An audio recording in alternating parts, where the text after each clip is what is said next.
सुप्रभात प्रिय विद्यार्थियों एवं अभिभावकों, आपका बाल साधना शिक्षण संस्थान के ऑनलाइन क्लासेज में स्वागत है। मैं मनीराम खिचड़ आज आपको गोले का पृष्ठीय क्षेत्रफल और आयतन के बारे में पढ़ाने जा रहा हूँ। अगर किसी की कोई दिक्कत हो तो वो कमेंट बॉक्स में कमेंट करना और ध्यानपूर्वक पढ़ना। सबसे पहले है गोले का वक्र पृष्ठ। गोला तरबूज के आकार, गेंद के आकार का होता है। गोले का वक्र पृष्ठीय क्षेत्रफल 4 पाई आर स्क्वायर होता है। गोले का वक्र पृष्ठीय क्षेत्रफल 4 पाई आर स्क्वायर होता है और गोले का संपूर्ण पृष्ठीय क्षेत्रफल भी 4 पाई आर स्क्वायर होता है। विद्यार्थियों, ये ध्यान देने योग्य बात है कि गोले का पृष्ठीय क्षेत्रफल और वक्र पृष्ठ, संपूर्ण पृष्ठीय क्षेत्रफल और वक्र पृष्ठ एक ही होते हैं, अतः कंफ्यूज होने की आवश्यकता नहीं है कि गोले का वक्र पृष्ठ और संपूर्ण पृष्ठ 4 पाई आर स्क्वायर होता है। इसके आगे अर्धगोले का वक्र पृष्ठ। अर्धगोले का वक्र पृष्ठीय क्षेत्रफल, अर्धगोले का वक्र पृष्ठीय क्षेत्रफल होता है 2 पाई आर स्क्वायर। अर्धगोले का वक्र पृष्ठीय क्षेत्रफल होता है 2 पाई आर स्क्वायर। अर्धगोले का संपूर्ण पृष्ठीय क्षेत्रफल 3 पाई आर स्क्वायर। वक्र पृष्ठ होता है 2 पाई आर स्क्वायर और संपूर्ण पृष्ठ होता है 3 पाई आर स्क्वायर। गोले का आयतन 4/3 पाई आर क्यूब। अर्धगोले का इसका आधा कर देते हैं, 1/2 गुणा 4/3 पाई आर क्यूब, तो ये हो गया 2/3 पाई आर क्यूब। गोलीय कोश का आयतन 4/3 पाई R1 का क्यूब माइनस R2 का क्यूब। ये गोलीय कोश है, ये वर्त है जिसका केंद्र O है, बाह्य त्रिज्या R1 है, आंतरिक त्रिज्या R2 है। बड़े गोले की त्रिज्या R1 और छोटे गोले की त्रिज्या R2। गोलीय कोश का आयतन ज्ञात करने के लिए अपन क्या करते हैं, 4/3 पाई R1 का क्यूब माइनस R2 का क्यूब। गोलीय कोश का संपूर्ण पृष्ठीय क्षेत्रफल 4 पाई कोष्टक R1 का स्क्वायर प्लस R2 का स्क्वायर। R1 बड़े गोले की त्रिज्या है, R2 छोटे गोले की त्रिज्या है। गोलीय कोश का संपूर्ण पृष्ठीय क्षेत्रफल है 4 पाई कोष्टक R1 का स्क्वायर प्लस R2 का स्क्वायर और अर्धगोलीय कोश का होगा 2 पाई कोष्टक R1 का स्क्वायर प्लस R2 का स्क्वायर।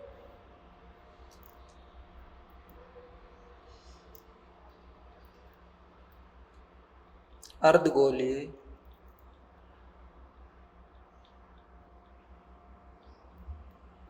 कोश का संपूर्ण पृष्ठीय क्षेत्रफल 2 पाई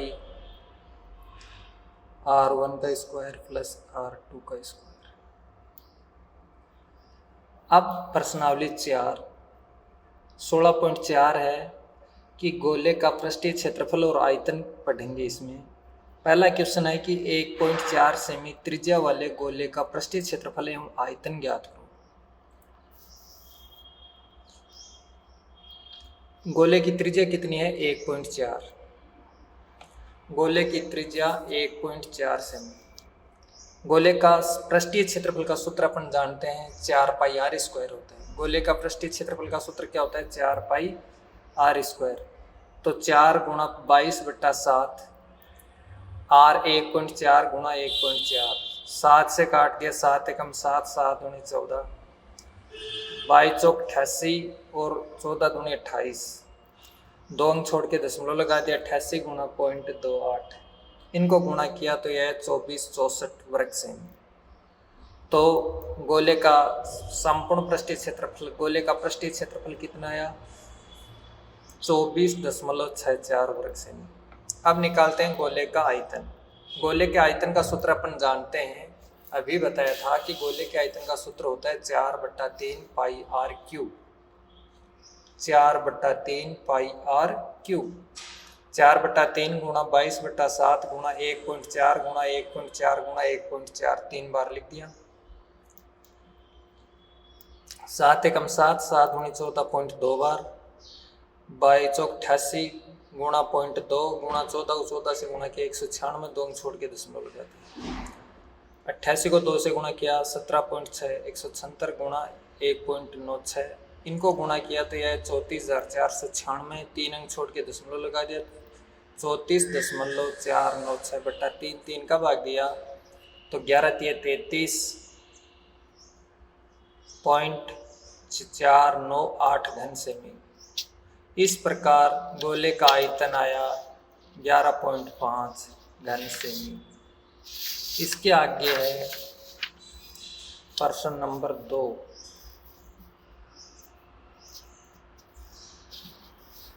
है एक गोले का पृष्ठीय क्षेत्रफल 616 वर्ग सेमी है, गोले का आयतन ज्ञात करो। विद्यार्थियों, अगर गोले का आयतन दे रखा है, पृष्ठीय क्षेत्रफल ज्ञात करना है तो सबसे पहले आयतन दे रखा है तो आयतन का सूत्र लगाते हैं, उसे त्रिज्या ज्ञात करते हैं, फिर गोले का पृष्ठीय क्षेत्रफल का सूत्र लगाते हैं।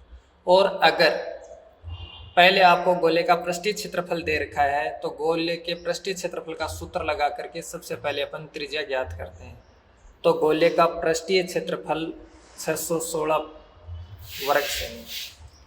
अब गोले के पृष्ठीय क्षेत्रफल का सूत्र होता है 4πr² बराबर 616, 4 गुणा 22/7 गुणा r² बराबर 616, r² बराबर क्या होगा 616 गुणा 7, 4 गुणा 22। अब 22 का भाग दिया, 22 दूनी 44, 22 8 176, 28, 28 में 4 का भाग दिया 7। अब r बराबर 7 गुणा 7 49, अतः गोले की त्रिज्या r 7 सेमी। गोले की त्रिज्या कितनी आई? 7 सेमी। अतः गोले की त्रिज्या r बराबर 7 सेमी। अब निकालना है आयतन। तो गोले का आयतन 4/3 πr³ होता है। 4/3 पाई का मान 22/7, त्रिज्या आई 7 तो 3 बार लिख दिया, 7 गुणा 7 गुणा 7, 7 से एक 7 को काट दिया, 22 को 4 से गुणा कर दिया 88, 7 को 7 से गुणा कर दिया 49, 88 और 49 को गुणा किया 4312 और इसमें 3 का भाग दिया तो यह आया 1437.33 घन सेमी। इस प्रकार गोले का आयतन ज्ञात करना था तो आयतन आ गया 1437.33 घन सेमी। अगर आपको आयतन दे रखा है और क्षेत्रफल ज्ञात करना है तो अपन आयतन का सूत्र लगाएंगे, उससे r ज्ञात करेंगे, r ज्ञात करने के बाद में पृष्ठीय क्षेत्रफल का सूत्र लगाएंगे और उसमें r का मान रखेंगे। अब विद्यार्थियों, नोट्स की PDF आपको डिस्क्रिप्शन में मिल जाएगी। प्रश्न 3 है, एक अर्धगोले की त्रिज्या 4.5 सेमी है। अर्धगोले की त्रिज्या कितनी है? 4.5 सेमी। इसका पृष्ठीय क्षेत्रफल तथा आयतन ज्ञात कीजिए। अर्धगोले की त्रिज्या r 4.5 सेमी है। अर्धगोले की त्रिज्या कितनी है? r 4.5 semi. अर्धगोले का पृष्ठीय क्षेत्रफल 3πr²। अर्धगोले का पृष्ठीय क्षेत्रफल 3πr²। 3 × पाई का मान 22/7, r का मान 4.5 गुणा 4.5, 22 66, 4.5 को 4.5 से गुणा किया 20.25/7। इनको 66 से गुणा किया तो ये आया 1336.50/7। 7 का भाग दिया तो यह आया 190.93 वर्ग सेमी। इस प्रकार अर्धगोले का पृष्ठीय क्षेत्रफल आया 190.93 वर्ग सेमी। अब आगे निकालना है गोले का आयतन। क्या निकालना है? गोले का आयतन। तो अर्धगोले का आयतन होता है, पूरे गोले का होता है 4/3, अर्धगोले का होगा 2/3 πr³। अर्धगोले का कितना होगा? 2/3 πr³। 2/3 पाई आर क्यूब, 2/3 गुणा पाई का मान 22/7 गुणा 4.5 गुणा 4.5 गुणा 4.5। अब 3 का भाग दिया 1.5, 22 × 44 1.5 और इनको गुणा किया तो यह 20.25/7। अब इनको गुणा किया तो ये तो होगा 66.0 गुणा 20.25/7। इनको गुणा किया तो यह आया 1336.50/7। इसमें फिर 7 का भाग दिया तो ये आया 190.93 190.93 घन सेमी। इस प्रकार अपन अर्धगोले का संपूर्ण पृष्ठीय क्षेत्रफल 3πr² से निकाला और आयतन लगाया 2/3 πr³ सूत्र से। इसके आगे है प्रश्न नंबर 5 नंबर है प्रश्न 5। एक बेलन शीशे का बना हुआ है। बेलन किसका बना हुआ है? शीशे का, जिसकी त्रिज्या 4 सेमी है तथा ऊंचाई 10 सेमी है। इसे पिघलाकर 2 सेमी त्रिज्या के कितने गोले बनाए जा सकते हैं? इसे पिघलाकर 2 सेमी त्रिज्या के कितने गोले बनाए जा सकते हैं? हल। बेलन की त्रिज्या r 4 सेमी, बेलन की ऊंचाई h 10 सेमी, गोले की त्रिज्या r 2 सेमी। गोलों की संख्या आपको ज्ञात करनी है। ध्यान रहे कि किसी भी चीज को पिघलाया जाता है, बेलन को, शंकु को, गोले को, तो उसका आयतन निकलता है। हमेशा याद रखो विद्यार्थियों कि कोई भी चीज, कोई भी वस्तु को पिघलाया जाता है तो उसका आयतन निकलता है। तो बेलन को पिघला करके और गोला बनाया जाता है, इसलिए बेलन का भी आयतन निकलेगा और गोले का भी आयतन निकलेगा। तो गोलों की संख्या बराबर बेलन का आयतन बटा a गोले का आयतन। बेलन के आयतन का सूत्र अपन जानते हैं, πr² होता है और गोले के आयतन का सूत्र होता है 4/3 πr³। 22/7 गुणा r, बेलन की त्रिज्या 4 तो 22/7 गुणा 4 गुणा 4 गुणा h 10 बट्टे गोले का आयतन 4/3 गुणा 22/7, त्रिज्या 2 गोले की तो 2 गुणा 2 गुणा 2।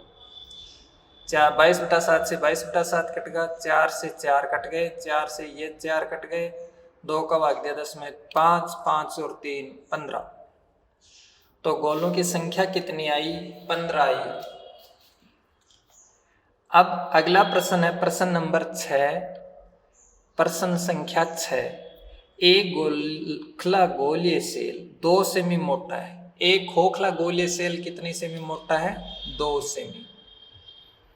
यदि इसकी बाह्य त्रिज्या 8 सेमी है, इसमें लगी धातु का आयतन ज्ञात करो। तो आपको खोखला गोलीय सेल की मोटाई दे रखी है 2 सेमी, बाह्य त्रिज्या दे रखी है 8, तो 2 घटा देंगे तो आंतरिक त्रिज्या आएगी। खोखला गोलीय सेल की बाह्य त्रिज्या r1 बराबर 8, खोखला गोलीय सेल की आंतरिक त्रिज्या r2 बराबर 8 - 2 बराबर 6। धातु का आयतन, तो खोखले गोले के आयतन का सूत्र लगाया। खोखले गोले के आयतन का सूत्र क्या होता है? 4/3 पाई कोष्टक r1 का क्यूब माइनस r2 का क्यूब। धातु का आयतन बराबर 4/3 पाई कोष्टक r1 का क्यूब माइनस r2 का क्यूब। 4/3 गुणा पाई का मान रखा 22/7, r1 तो r1 का मान है बाह्य त्रिज्या 8 तो 8 का क्यूब, r2 आंतरिक त्रिज्या 6 का क्यूब। 22 चौक 88, 3 को 7 से गुणा किया 21, 8 का क्यूब होता है 512, 6 का क्यूब होता है 216। 512 माइनस 216 88 और 512 में से 216 घटा 296/21, तो ये होगा 26,048/21। इसमें भाग दिया 21 का तो ये आया 1240.38 घन सेमी। इस प्रकार खोखले गोलीय सेल में लगी धातु का आयतन आया 1240.38। इसके आगे है प्रश्न नंबर 8। 8 क्या है?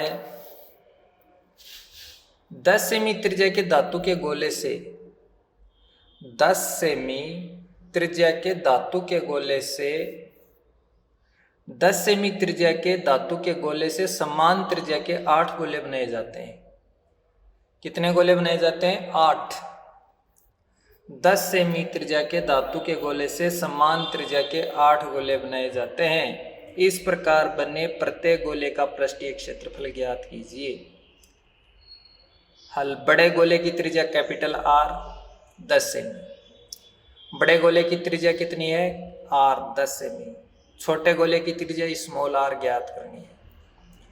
प्रश्नानुसार बड़े गोले का आयतन बड़े गोले का आयतन बराबर 8 गुणा एक छोटे गोले का आयतन। यह मेन इंपॉर्टेंट बात विद्यार्थियों, ये शर्त दे रखी है इसमें कि एक 10 सेमी त्रिज्या के धातु के गोले से समान त्रिज्या के 8 गोले बनाए जाते हैं। छोटे कितने गोले बनाए जाते हैं? 8। तो बड़े गोले का आयतन बराबर 8 गुणा एक छोटे गोले का आयतन। बड़े गोले का आयतन 4/3 पाई आर क्यूब बराबर 8 गुणा 4/3 पाई आर क्यूब। 4/3 पाई से 4/3 पाई आर कट गया, यहां पर बच गया आर क्यूब बराबर 8 R cube. R capital R का मान दे रखा आपको बड़े गोले की त्रिज्या 10, इसलिए 10 का क्यूब बराबर 8 गुणा आर क्यूब। आर क्यूब बराबर क्या होगा? 10 का क्यूब बट्टे 8। आर क्यूब बराबर क्या होगा? 10 का क्यूब बट्टा 8 होता है 2 का क्यूब। अब सबका क्यूब है तो क्यूब हटा दिया तो आर बराबर कितना आया? 10/2। 10 में 2 का भाग दिया, कितना आया? 5 सेमी।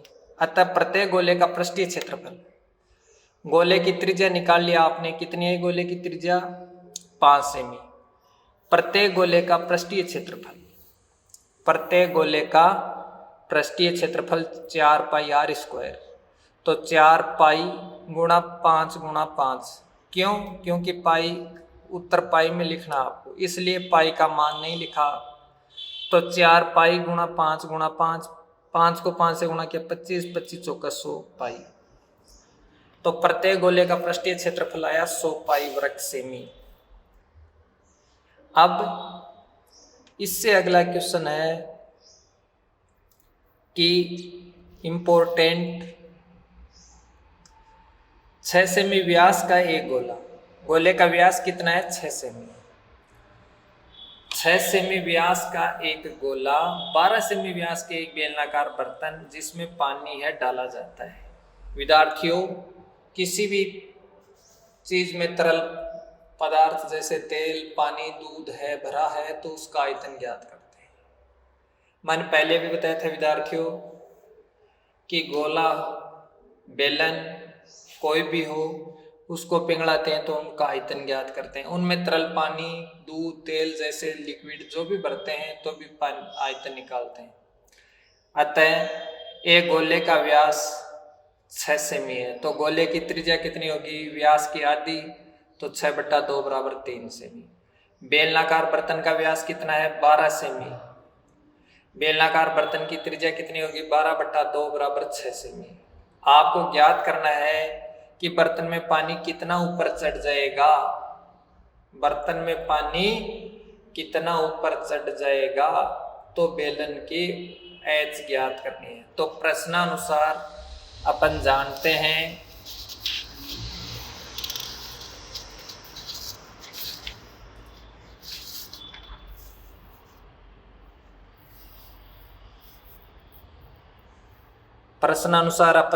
हैं कि गोले का आयतन बराबर बेलनाकार बर्तन का आयतन, गोले का आयतन बराबर बेलनाकार बर्तन का आयतन।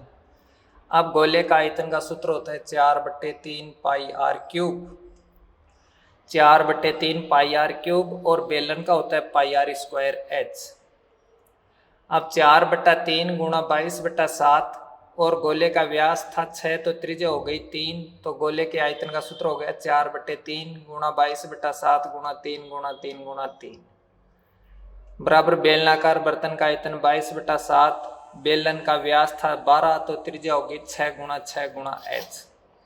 अब h बराबर क्या होगा कि गोले के आयतन में बेलन के क्षेत्रफल का भाग दे देते हैं। तो h बराबर होगा 4/3 गुणा 22/7 गुणा 3 गुणा 3 गुणा 3 बट्टे 22/7 गुणा 6 गुणा 6। 22/7 से 22/7 कट गया, 3 से 3 कट गया, 3 एकम 3, 3 दूनी 6, 3 एकम 3, 3 दूनी 6, 2 दूनी 4, 4 का 4 में भाग दिया 1, तो h आई 1। अतः बर्तन में पानी 1 सेमी ऊपर चढ़ जाएगा। बर्तन में पानी कितना ऊपर चढ़ जाएगा? 1 सेमी। आपको पूछा था कि बर्तन में पानी कितना ऊपर चढ़ जाएगा, तो बेलनाकार बर्तन में पानी 1 सेमी ऊपर चढ़ जाएगा। अगला है प्रश्न नंबर 13। एक गोले का व्यास 0.7 सेमी है। गोले का व्यास कितना है? 0.7 सेमी। एक पानी की टंकी से 3000 गोले, एक पानी की टंकी से कितने गोले? 3000 गोले पूर्ण रूप से भरकर पानी बाहर निकाला जाता है। तो बाहर निकलने वाले पानी का आयतन ज्ञात कीजिए। बाहर निकलने वाले पानी का आयतन ज्ञात कीजिए। हल। एक गोले का व्यास है 0.7 सेमी। गोले का व्यास कितना है? 0.7 सेमी। गोले की त्रिज्या कितनी होगी? 0.7/2 त्रिज्या। आप दशमलव हटाते हैं तो गोले की त्रिज्या r बराबर होगी 0.7 है, तो दशमलव हटाया तो ये हो गई 7/20।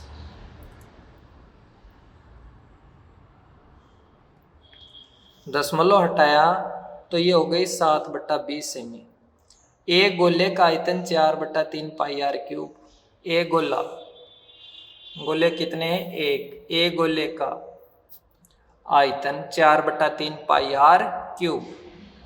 4/3 गुणा पाई का मान लिखा 22/7 गुणा 7/20 गुणा 7/20 गुणा 7/20। त्रिज्या है 7/20। 7/20 गुणा 7/20 गुणा 7/20। 7 तो 7 काट दिया, इतना घन सेमी है। अब बाहर निकलने वाले पानी का आयतन, बाहर निकलने वाले पानी का आयतन क्या होगा? 3000 गोलों का आयतन। बाहर निकलने वाले पानी का आयतन बराबर 3000 गोलों का आयतन। 3000 गुणा गोले का आयतन 4/3 गुणा 22/7 गुणा 7/20 गुणा 7/20 गुणा 7/20। 1 2 3 0 नीचे काट दिया, 1 2 और 3। 4 से ये काट दिया, 2 से 11 22 काट दिया, 3 से 3 काट दिया। अब ऊपर बच गया 11 और 7 7, तो 11 गुणा 49 7 7 49, 11 गुणा 49, 11 49 से गुणा कर दो, 539 घन सेमी। इस प्रकार बाहर निकलने वाले पानी का आयतन इस प्रकार कितना है? बाहर निकलने वाले पानी का आयतन 539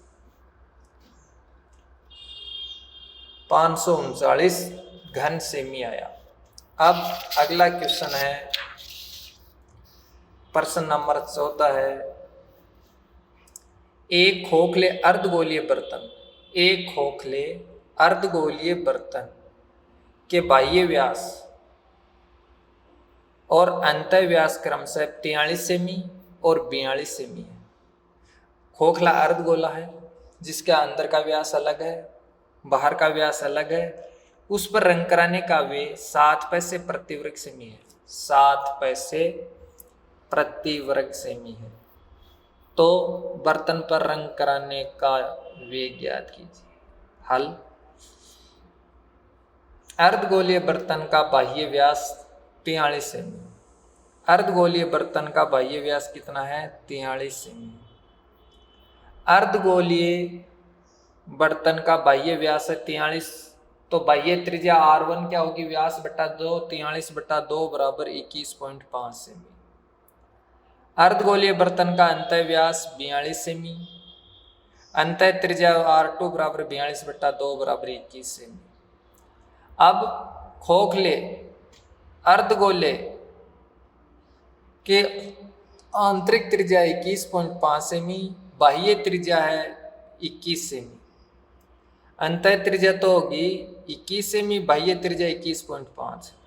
अर्धगोलीय बर्तन का कुल पृष्ठीय क्षेत्रफल, अर्धगोलीय बर्तन का कुल पृष्ठीय क्षेत्रफल क्या होगा? 2 पाई कोष्टक R1 का स्क्वायर प्लस R2 का स्क्वायर। R1 है बाह्य त्रिज्या, R2 आंतरिक त्रिज्या, 2 पाई तो बराबर 2 गुणा पाई का मान 22/7 कोष्टक R1 21.5 तो 21.5 का स्क्वायर प्लस R2 21 तो 21 का स्क्वायर।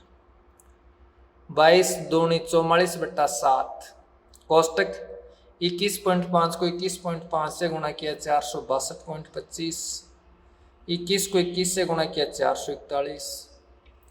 अब 44/7 गुणा 903.25, इनका जोड़ किया तो कितना है? 903.25। अब 44 गुणा 903.25 को गुणा किया तो ये आया 39,743/7।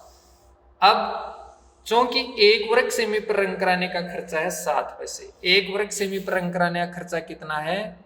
7 पैसे, इसलिए 39,743/7 वर्ग सेमी पर रंग कराने का खर्चा होगा 7 गुणा 39,743/7। 7 से 7 कट गए, 39,743 पैसे आए, 39,743 पैसे आए। अब पैसों को रुपए में चेंज करते हैं, रुपए में बदलते हैं तो 100 का भाग देते हैं, क्योंकि 1 रुपए के अंदर 100 पैसे होते हैं। पैसे बन हैं उनको रुपए में बदलते हैं तो 100 का भाग दिया तो बट्टा 100, तो 39,743/100। अब 2 अंक छोड़ के दशमलव लगा देगा इस साइड से, 1 और 2 तो ये होगा 397.43। अतः ये रुपए आ गए 397.43। विद्यार्थियों, मैं समझता हूं जहां तक आपके लिए इतना ही पर्याप्त है। मैं यहीं पर समाप्त करता हूं और कल आपको विविध प्रश्नमाला के प्रश्न करवाए जाएंगे। और जितना मैंने ये गोले का चैप्टर आज आपको पढ़ाया, इसमें इसके अंदर क्या है? गोले का वक्र पृष्ठ, गोले का संपूर्ण पृष्ठ, अर्धगोले का वक्र पृष्ठ, अर्धगोले का संपूर्ण पृष्ठ, गोले का आयतन, अर्धगोले का आयतन और गोलीय कोश का आयतन, गोलीय कोश का पृष्ठीय क्षेत्रफल। ये मेन सूत्र आपको याद करने हैं और इन्हीं पर आधारित ये सवाल हैं जो आपको कोई दिक्कत नहीं होगी, आराम से कर सकेंगे। अगर किसी भी सवाल में कोई समस्या आती है तो कमेंट बॉक्स में कमेंट करना। विद्यार्थियों, मैं उम्मीद करता हूं कि आप सबको ये वीडियो पसंद आया होगा। अगर किसी भी विद्यार्थी की कोई समस्या है तो वह कमेंट बॉक्स में कमेंट करें। घर पर रहें, सुरक्षित रहें। धन्यवाद। जय हिंद, जय भारत।